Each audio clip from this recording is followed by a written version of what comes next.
reencontro matar a saudade da terra querida que é minha cidade. Quero a sombra amiga e um bom tereré, ouvindo os compassos de um chamamé. Depois caminhar pela Afonso Pena, respirando ar puro das tardes morenas.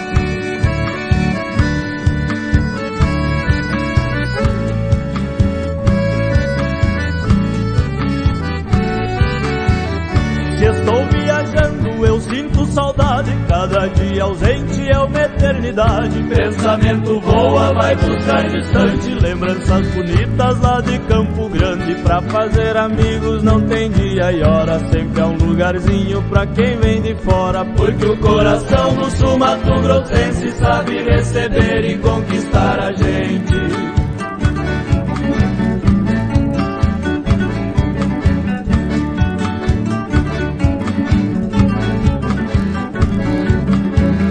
Se estou viajando eu quero voltar, não me sinto bem longe deste lugar. Solidão aperta, começo a lembrar, sofro como um filho que deixou seu lar. Quando é pra voltar eu logo fico pronto, parece que o tempo vem ao meu encontro. De longe eu avisto as luzes da cidade e os meus olhos choram de felicidade.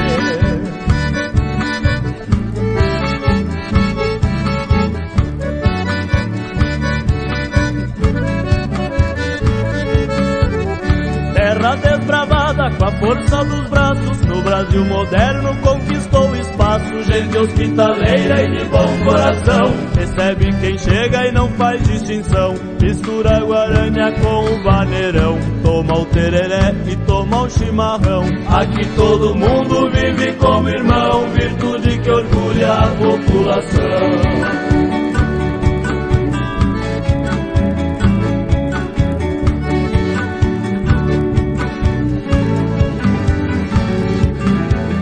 Quando estou chegando o coração já sabe, é tanta emoção que no peito não cabe. As longas estradas ficam tão pequenas, viajei muitas horas mas valeu a pena. Vou me aproximando da felicidade, Campo Grande é o berço do amor, da bondade. Quando eu partir pra última viagem, deixo essa canção em sua homenagem.